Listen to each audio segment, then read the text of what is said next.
Este video es presentado por el Sistema Ciencia Garza Educativa de la Universidad Autónoma del Estado de Hidalgo. Para mayor información, visítanos en www.uaeh.edu.mx.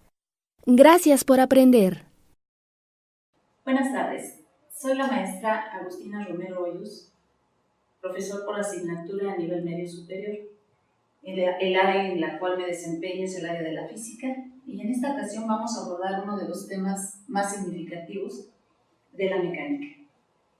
Dentro de la unidad número 2 del curso de mecánica se aborda los sistemas vectoriales, sus características, sus propiedades y algo muy importante y significativo, las operaciones que se puede hacer con los vectores.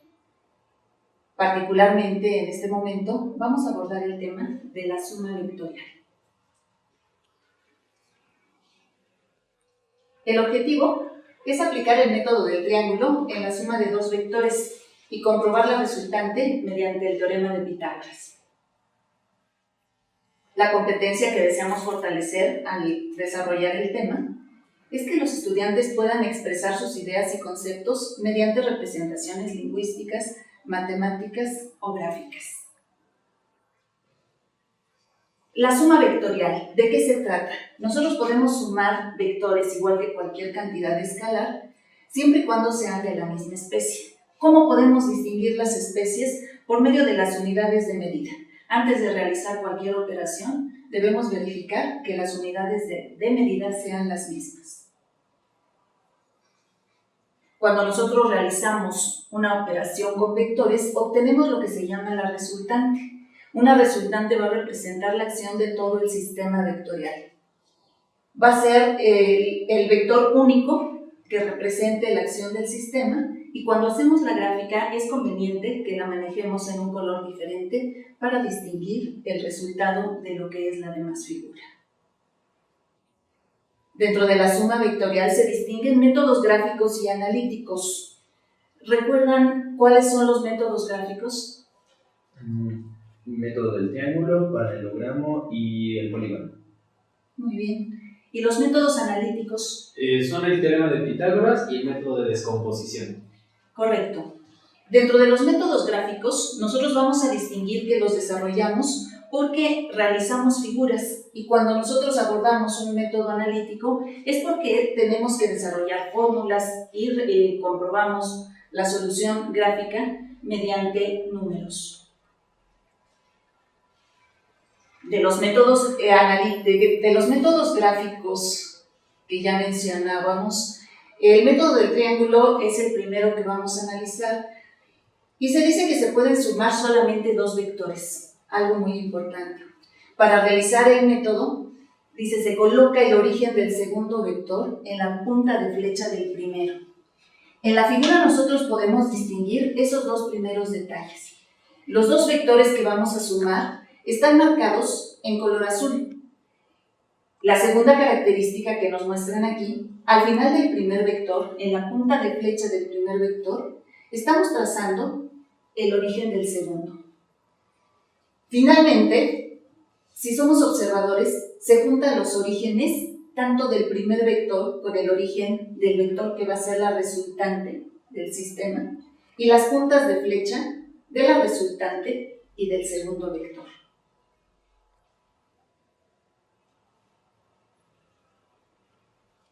Para poder comprobar el resultado de nuestras sumas que hacemos con un método gráfico, es conveniente emplear un método analítico.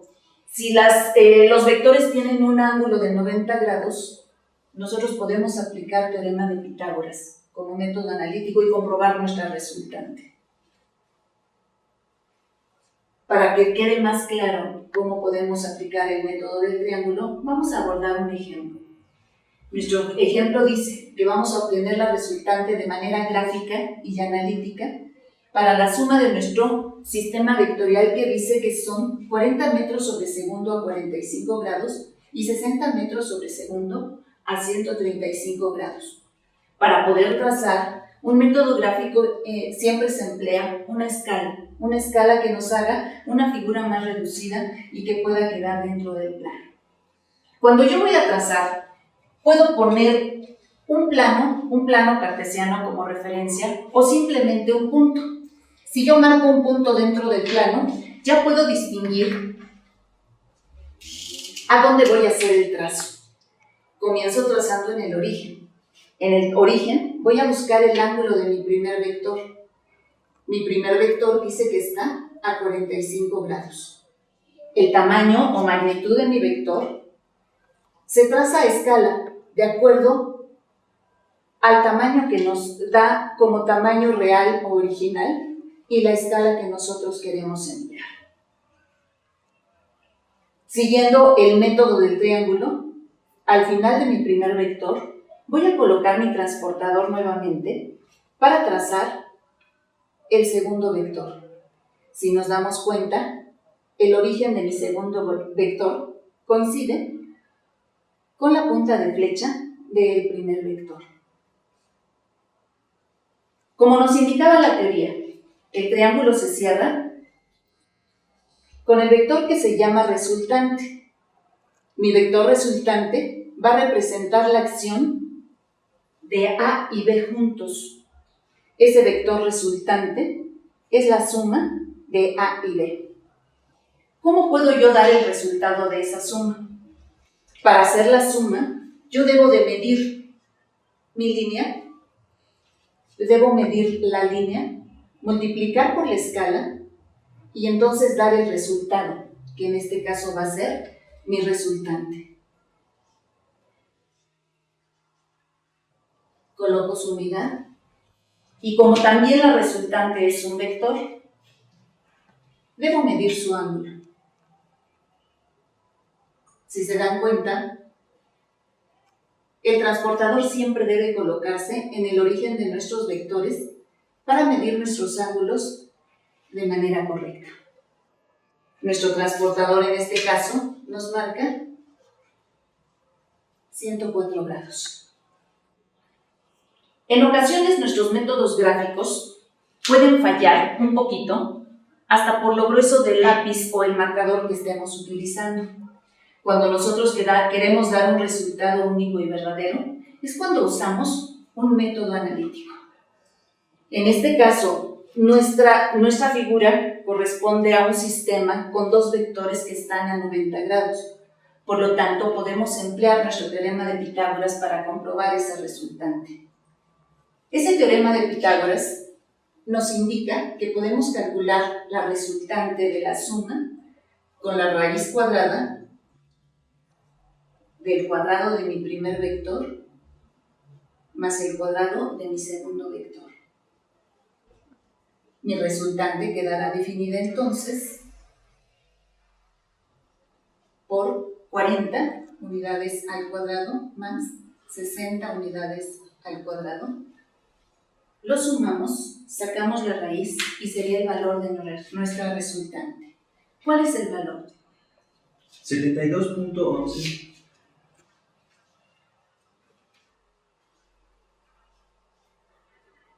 Y cuando damos el resultado final, debemos agregar nuestra unidad de medida. En este caso, nos está hablando el ejemplo que es una cantidad vectorial llamada velocidad, por la unidad que nos está dando.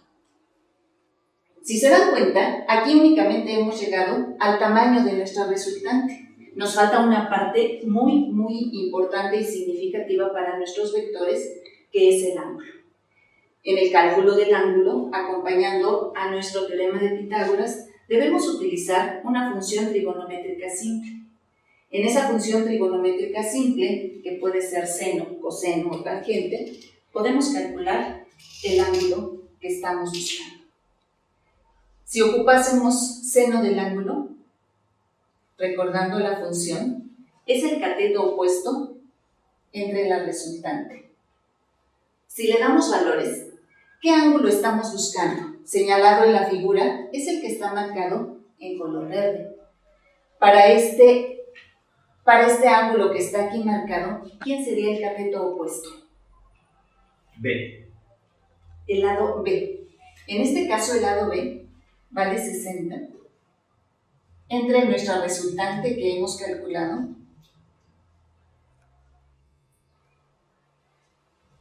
Y si se dan cuenta, si yo hago esa operación, no voy a obtener un ángulo, porque es la función seno del ángulo. ¿Qué tendríamos que hacer para obtener el ángulo? Utilizar una función contraria. Una función contraria o una función inversa para nosotros dar directamente el ángulo.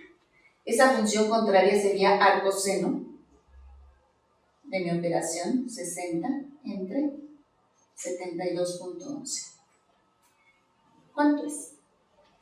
Me dio 56.31.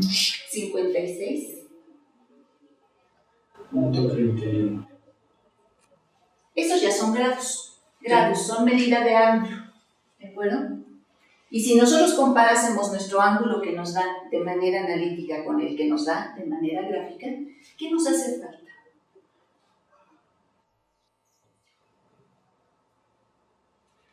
Sumar el ángulo del vector A, que es lo que nos está dando. De acuerdo. Nosotros tenemos, con este cálculo de 56.31, únicamente el ángulo interno. Pero recordemos que el trazo lo hicimos con referencia a un plano cartesiano. Debemos de utilizar los 4 cuadrantes. Por lo tanto, debemos de sumar el ángulo que está ocupando la línea del vector A. El ángulo del vector A es 45 grados y entonces vamos a tener una resultante a un ángulo de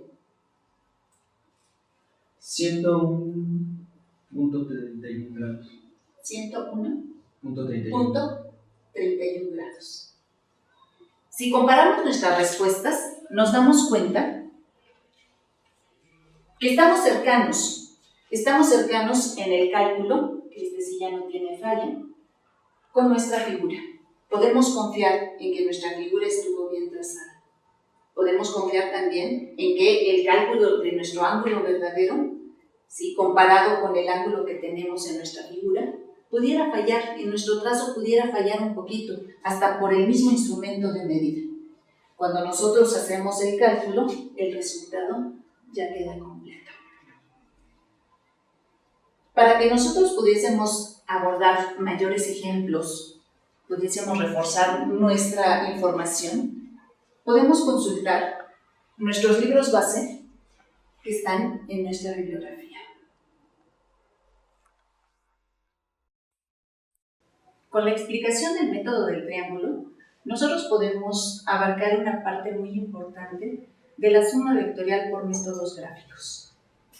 Aparte, estamos reforzando que esos métodos gráficos se pueden comprobar mediante métodos analíticos.